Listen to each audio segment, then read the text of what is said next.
Gage Workman, the number 7 hitter in the ASU batting order, will start things off for the Maroon and Gold here in the bottom of the 3rd inning, trailing by 3. And the first offering from Bryce Femmel drops in on the outside corner, 0-1. Femmel, the right-hander, facing off with the switch hitter Workman, who bats from the left side of the plate. 311 clip this season for Workman. 0-1. High fly ball pelted deep right field. Back goes Malone at the wall. He's not going to get this one. Over the national championship banner in right field, and Gage Workman puts the Devils on the board. Workman just turning and burning on that fastball. Couple loud outs in the first 2 innings there for Arizona State, so you knew one was coming. Gage Workman's going to be the first to hit a home run tonight's ball game. That ball absolutely piece. He's happy about it. Gets the Devils on the board. Home run number 4 for the sophomore, and it puts a tally mark on the board for the Maroon and Gold. It's 3-1. Up steps Sam Ferry. He's got a pair of home runs this season. Workman, now Ferry, and then Drew Swift here in the 3rd. The Devils on the board. First offering to Ferry. Breaking ball from Femmel, and it's 0-1.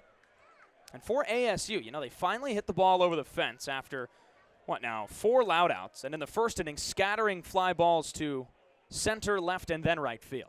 0-1. Here's a breaking ball on the inside corner, 0-2. So very promising for ASU, still trailing by a pair, but now finally seeing one leave the ballpark. That's pretty good looking forward, now that you can see that the Devils have been able to put enough on it to send Femmel over the wall. It's a fastball outside, 1-2, and there's Femmel once again trying to paint that outside corner, or at least try to get Ferry to chase after it. Yeah, there it was. Breaking ball, and then another painted 2-seamer on the outside part of the plate. Sam Ferry was probably expecting a fastball, 0-0-0-1. Femmel able to catch him off guard with a breaking ball. 2 balls, 2 strikes to the catcher, Sam Ferry. 281 hitter here in 2019. 2-2. This one poked out to right field. Malone charges in and makes the grab. They tried to go 3 in a row, painted 2 seams, and Ferry knew that one was coming. Just had a little too much carry on it. Unable to fall over there in right field. Left the bat, it looked like it was going to drop in front of Malone, but got a nice read on it and made the grab for the first out of the inning. Now Drew Swift, sophomore middle infielder for Arizona State. 1 down, nobody on. Breaking ball on the outside. Corner 0-1. It's such a good pitch there from Femmel. Yeah. Shows so much command with that curveball, and then he's got his changeup and 2-seam. So that's what you get out of a veteran pitcher like Femmel. 0-1 is a fastball. It misses outside, 1-1. I don't pay attention to that outside strike call. Home plate umpire Ramon Armendariz. 1-1. Another breaking ball. This one up in the zone. 2-1. I'm not saying it's been inconsistent. I'm just saying with Femmel painting that outside corner, yep, it's going to be something that you want to watch for. How far off is he missing by?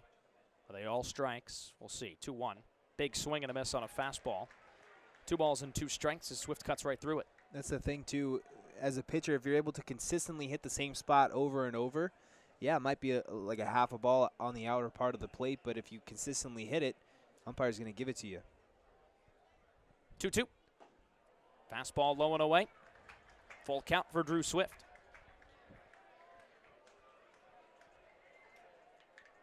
And again, Bryce Femmel, only 8 walks issued this season. You might see him come right back at Swift. Payoff. This one lifted foul out onto the concourse. Pretty good crowd tonight. A crowded concourse here at Phoenix Muni. Back-to-back nights against the reigning national champs with big crowds. Similar in size. I think tonight might be a little bit larger. Tracy Smith, there he is in the dugout, touted the fans last night. 3-2, and he draws the walk. Just the 9th walk of the season issued by Bryce Femmel. That puts a runner on first base and a quick runner in that as the lineup flips back to the top for Trevor Hoffer. But again, if you get a base hit here, already with the home run, that crowd that Tracy Smith continued to praise after last night's game. This place could explode, especially if the Devils' bats are able to continue to stay awake here in the third inning.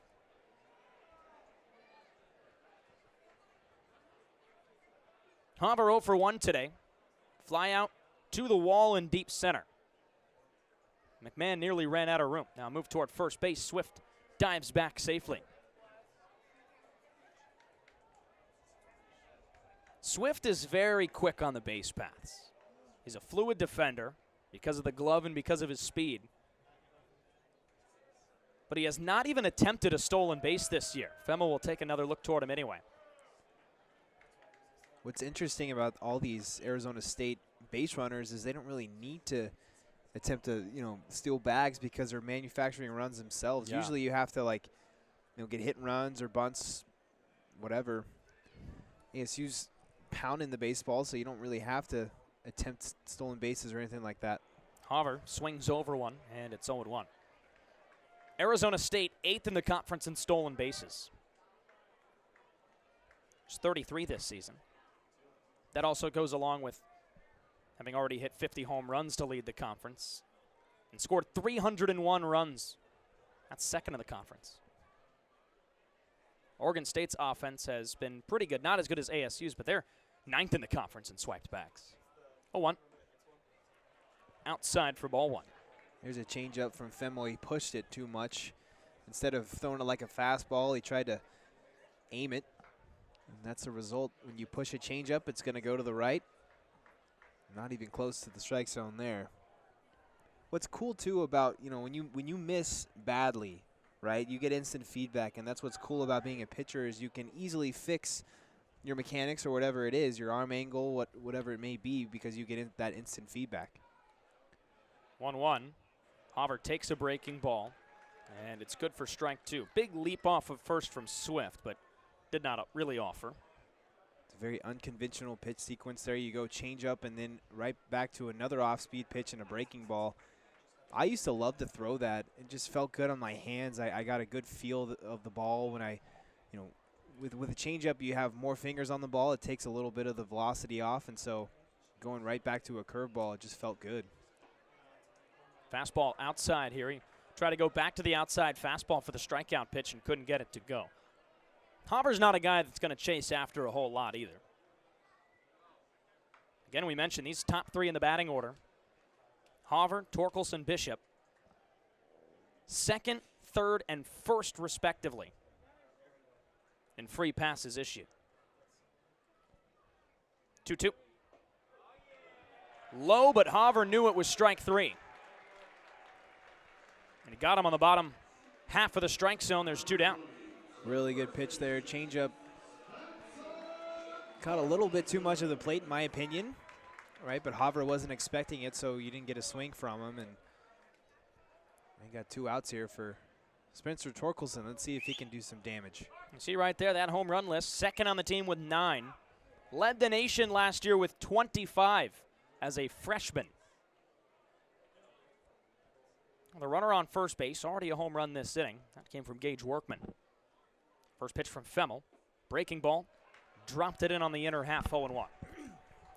That's a pitch that if Spencer Torkelson understands, it's going to come to him, right? He's going to get a lot of early breaking balls, and that's a pitch you can really drop the head out and hit over the ball or hit over the fence. And so when he gets older and has more experience, he's going to understand that that's how pitchers are going to throw to him. He's got to take advantage because that's probably the best pitch he's going to see in this AB for sure. 378 hitter, 9 home runs. 40 RBIs, that's second on the team, 2 behind Hunter Bishop, who waits on deck. We'll see if we get that far this inning. 0-1. Big swing and a miss on a fastball, 0-2. And he just kind of threw him away a little bit, too. Not too far outside. Probably would have been a strike anyhow, but Torkelson went after it and couldn't come up with it. Swift on first after the walk. Femmel's 9th walk of the season. 2 down. Torkelson digs back in. Femmel's 0-2. Went back outside with the fastball, and he wouldn't get Torkelson to chase after that one. It's 1-2. Torkelson, of course, led the team and the nation in home runs last year, but also led ASU in drawn walks. Swift sidesteps off of first with a shallow lead.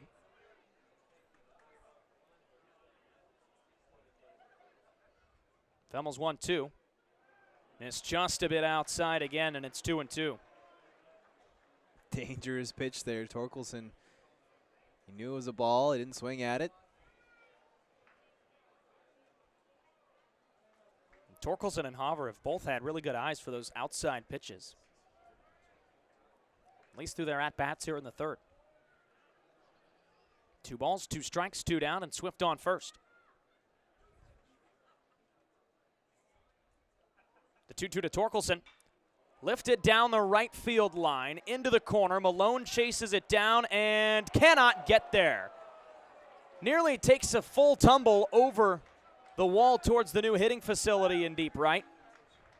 But it bounces past him, and Torkelson's AB will continue. Tyler Malone on his horse over there, almost got to that ball, ran out of real estate. And fortunate for Arizona State, it gives Torkelson another life.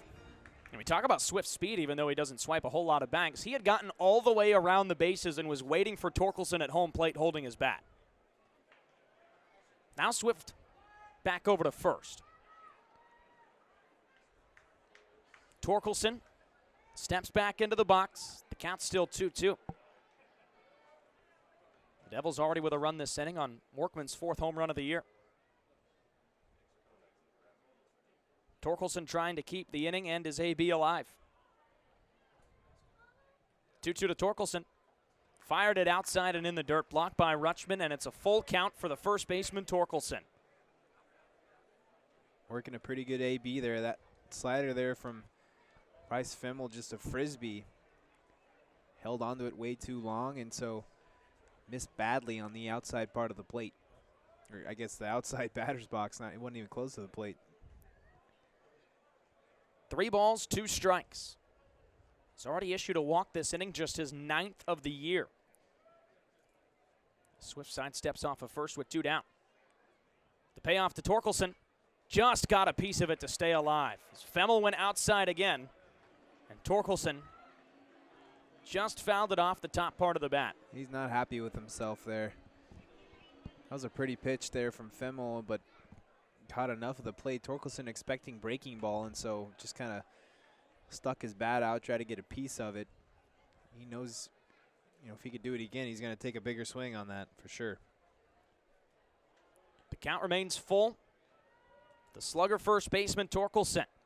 Swift off of first, not being held on. 2-2 to Torkelson. Fastball low and away for ball 4. For Spencer Torkelson, it's the 25th walk he's worked here in 2019, and it puts runners on first and second base for the team leader in average, home runs, RBIs, and a member of the Golden Spikes midseason watch list, Hunter Bishop. Yeah, that was not a good at bat by Torkelson standard, but it is for ASU.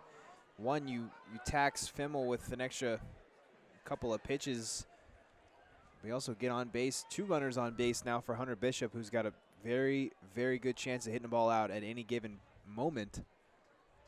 Here we go. Bishop, the lefty outfielder. 2 men on in the first pitch. Fastball low and in for ball 1. Fimmel has walked 2 of the last 3 batters for his 9th and 10th walks of the season.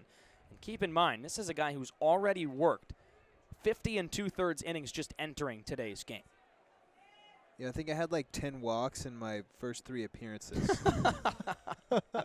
So he's pretty good. 2 runners on and 2 down, the 1-0. Just over the plate, a bit low, but Bishop held off. It's good for a strike, 1-1.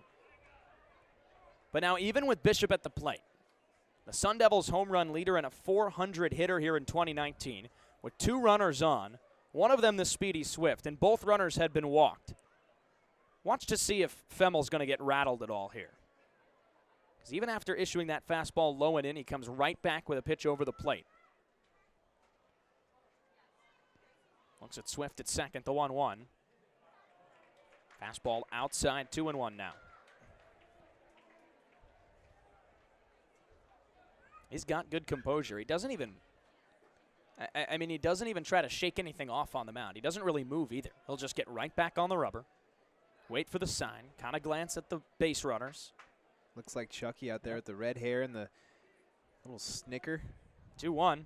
Swing and a miss from Bishop on a pitch in the dirt. 2-2. You know, like that John Gruden grin. That's what he's got on the mound there. He show a little fierceness.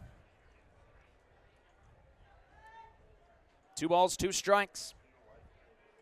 Femmel right back in the battle despite having walked 2 of the last 3.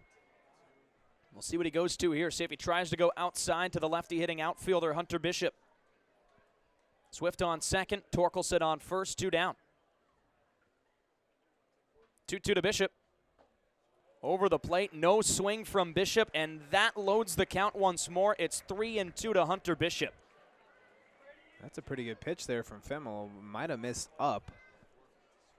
Again, gutsy decision for Hunter Bishop to lay off of that. Usually you want to see guys fouling pitches off if they're close to the plate. Tough one to take, but ultimately a good eye from the junior Bishop. 2 men on. Another payoff pitch from Femmel upcoming. And now he'll look the runner back to second. Sun Devils appealing for a balk. And that's exactly what it's going to be. Swift down to third, Torkelson down to second. And still the 3-2 offering upcoming to Hunter Bishop. That's very surprising to see Bryce Femmel with that blemish there. That's strange. It's a good decision, right? It's 3-2. Yeah. Runners are going to be moving, so you want to do that inside move. It's like he kind of predetermined he was going to do it, didn't really think about it. And you have to, clear the rubber towards second base. He kind of fell forward towards home, and that's why that was a balk. Both runners deeper into scoring position. The 3-2 to Bishop. High fly ball, deep center field. McMahon backtracks towards the wall and makes the grab. 2 loud flyouts for Hunter Bishop to the wall. First in right field, then in left field, and that will do it for the 3rd inning. The Sun Devils threaten. They strand runners on second and third, but Gage Workman's 4th home run of the season puts the Devils on the board. It's 3-1 Oregon State as we go to the top of the 4th inning here in Phoenix. A scoreless 1st inning for Nick Krauth in his Cape Cod Baseball League debut. And now the Cape League East Division All-Star Noah Skiro heads to the bump. The bottom of the 1st inning for Kelly Nicholson and the Orleans Firebirds.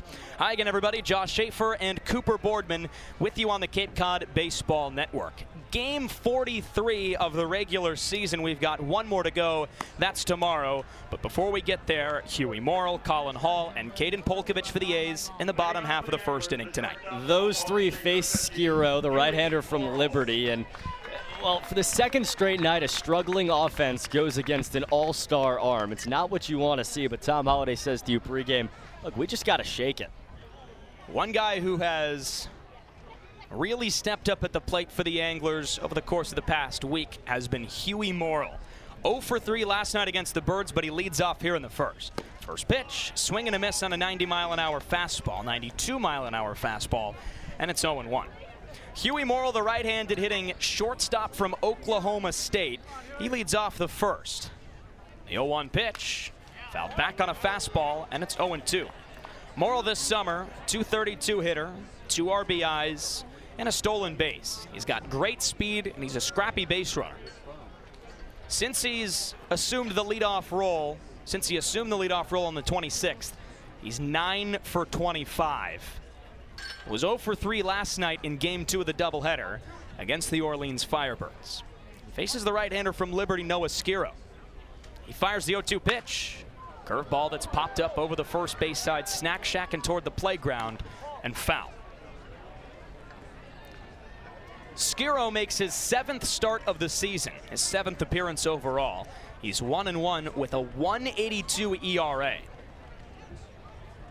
Deals the 0-2, high fastball at 91 miles an hour, and it counts 1-2.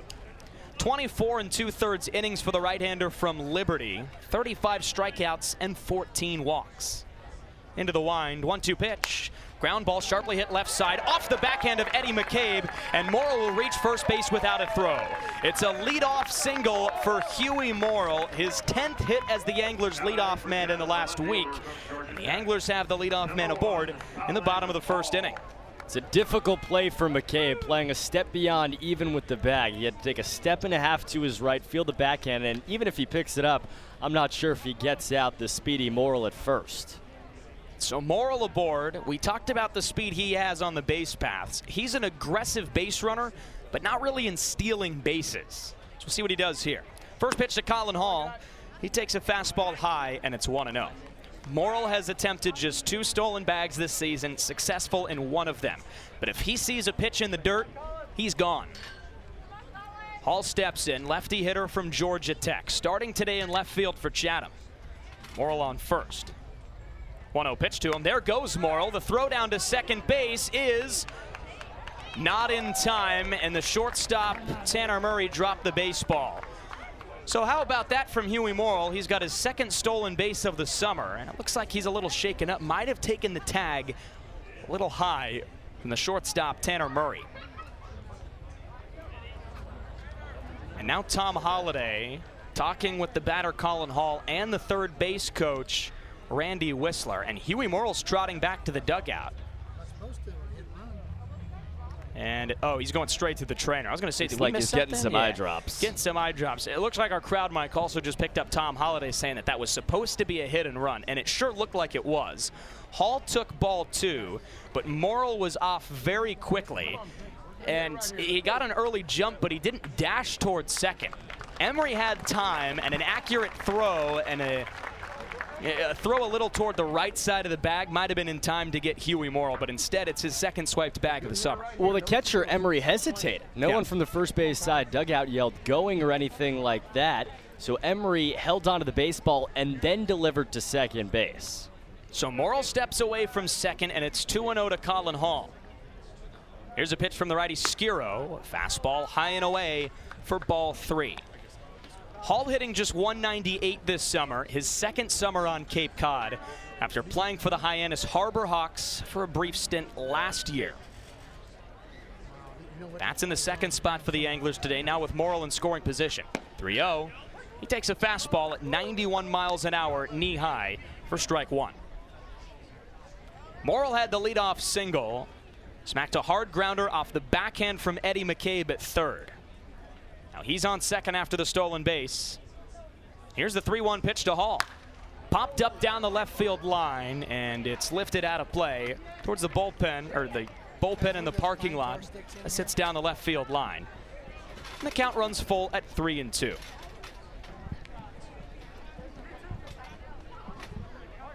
Good crowd on hand tonight for the Anglers and the Firebirds. The Bull Grandstand all the way behind the plate, full to capacity. Watching the payoff pitch, ground ball up the middle, snared by Skiro, looked at second, throws to first, and there's 1 away. A hard comebacker right at the all-star pitcher Skiro. He quickly lifted his glove to the left, snared the ground ball, and flipped over to first, and there's 1 away. Defensive alignment for the Firebirds presented by Short and Sweet Ice Cream. And with Skiro on the mound, now working with a runner on second, facing off with Caden Polkovich. Rob Emery starts behind the plate to complete the battery. First pitch to Polkovich, high fastball, 1-0. The infield has Trevin Esqueda at first, Shea Whitcomb at second, Eddie McCabe at 3rd, and Tanner Murray starts at shortstop for the Firebirds, rounding out the infield. Polkovich, the switch hitter, bats lefty against the righty Skiro. He checks a runner, 1-0 pitch, is off speed outside, 2-0. The outfield for the Birds tonight with Max Troiani in left, Jacob Hurtubise in center, and Zach Britton in right. Morrill off of second base, 1 away. He's not being held on, but Murray's lined up directly behind him. 2-0, high fly ball lifted deep right field. This one is long gone to the top of the berm in right field, and Caden Polkovich gives the Anglers the early lead on home run number 4 for the future Oklahoma State Cowboy. And the Anglers have a 2-0 lead in the bottom of the first inning. He turned on it, got it in her half, and drives it way over the right field wall. There are home runs here that are cheap ones. We even saw one yesterday because it's 314 down the right field line. That's gone in any park in the Cape Cod Baseball League. And that brings up Alex Terrell. He has the pop to leave the yard too. He steps in now with the bases empty and only one away. First pitch to the slugger, Terrell. He lifts one to deep left center field. This one will stay in the park. Hurtubise is underneath it in left center and makes the grab for out number 2. 4 home runs for Caden Polkovich now on the summer. 3 of the 4 have come from the left side. And for Polkovich, that's his first home run since the 4th of July at Eldridge Park against the Orleans Firebirds. Also from the left side. Also from the left side. Now Jamal O'Gwin, first pitch to him, takes a fastball just above the knees for strike 1. O'Gwin this summer, he's missed some time over the course of the past 2 weeks with an oblique injury. But back in today, 0-1 pitch. It's off speed and low, 1-1. I talked to him pregame. He said he's feeling a little bit better. He's had 4 games off now. He's back in here hitting 266. 1-1. Takes a fastball for strike 2. Just below the knees. O'Gwin didn't like it, but he'll take it, and a ball and 2 strikes is the count. 3 home runs for the right-handed USC Trojan. Here's the 1-2 from Skiro. Fires in a breaking ball outside, 2-2. The first baseman, Esquera, took a move toward the dugout. He took about 2 steps before he had to return back to his first base position. 2-2 to O'Gwin. Outside, skips past the catcher Emery and into the backstop. And of course, with O'Gwin back in the lineup, he works a deep count. The count runs full at 3-2. Yeah, there's one thing that's been consistent about Jamal O'Gwin. He struggled a little bit, but he's gone deep in counts no matter what. Payoff pitch. Line drive, hit towards the shortstop. Fielded by Murray off the 1-hop. He throws to first, and that ends the inning. The Anglers bring home 2 runs on a 2-run bomb from Caden Polkovich. 2 runs, 2 hits, no errors, nobody left on base. It's 2-0 Anglers as we go to the second on the Cape Cod Baseball Network. Chatham on TRZ, Cape Cod. Duke Ellis, Brett Auerbach, and Gage Workman for the Whitecaps in the top of the first inning. Lefty, righty, and switch hitter to oppose the right-hander from Texas, Ty Madden. Madden, the right-hander, working a 3.47 ERA this season. Works fastball with a great slider, too. And he'll face off with the lefty Ellis to get things started. First pitch goes off speed on the outside corner, and it's 0-1. Temperature at first pitch, 82 degrees, coming in at 1:04 p.m. here in Chatham. 0-1 pitch, goes to the fastball knee high, and Duke Ellis takes strike 2. Time and temperature of first pitch, presented by the Chatham Athletic Association. Corners were in, now back up to their normal spots with the speedy Ellis at the plate. The 0-2 pitch, high fastball, glances off the glove of the catcher Charlie Welch and into the backstop. It's 1-2. Small crowd on hand today for the front end of the doubleheader in Chatham. They'll watch the 1-2 to Ellis. Swing and a miss, strike 3. Madden went off speed, picks up out number 1 on his first strikeout of the day. There's 1 away in the first inning. The defensive alignment today for the Anglers presented by Short and Sweet Ice Cream. The righty Madden on the mound. Charlie Welch again starts behind the plate for the A's. Alex Terrell at first, Tyler Dones at second. Jorge Arenas, a second-year A, at third, and Houston Morrill starts at short. Here's the righty second baseman, Brett Auerbach. He takes off speed outside, and it's 1-0. The Anglers' outfield has Colin Hall in left, Caden Polkovich in center, and Kendrick Kalilau in right. 1-0, fastball takes for strike 1, and the count moves to a ball and a strike. Auerbach this season, right-handed hitting second baseman from Bama. 273 clip on the Cape, swings and misses at a breaking ball. The count moves to 1-2. A pair of home runs for the righty second baseman, 9 RBIs, and he has great speed. He's also caught for the Whitecaps this summer. 1-2, swing and a miss, strike 3. Chased a slider, and back-to-back strikeouts for Madden send down the first 2 Whitecaps hitters of the day, and there's 2 down in the top of the first. Madden's goal on the summer has been expanding the secondary options, and he's done that with pitching coach Dennis Cook. So far, 2 up, 2 down, and the secondary has been heavily featured.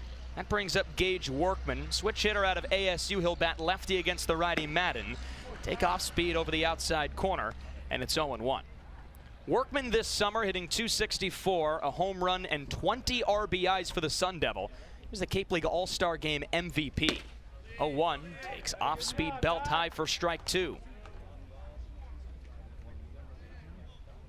Madden has jumped ahead on all 3 hitters for the Whitecaps here in the first inning. We'll see what he goes to on the 0-2 pitch to Gage Workman. Here it is. Goes breaking ball outside. 1 ball and 2 strikes. Workman a switch hitting shortstop from ASU. He bats lefty against the right-hander Ty Madden. The starting shortstop for the Whitecaps today. 1-2 pitch from the righty. Fastball clubbed toward the second baseman, fielded by Dones off the 1-hop, and he'll flip to first base to end the frame. 2 strikeouts for the right-hander Ty Madden, and he sends the Whitecaps down 1-2-3 in the first inning and only fired 12 pitches. Houston Morrill, Tyler Dones, and Caden Polkovich, righty, and switch hitter to go against the left-hander from Ohio State, Seth Lonsway, in the bottom of the first inning. Scoreless after a frame at Veterans Field in Chatham on the Cape Cod Baseball Network. Sports Radio.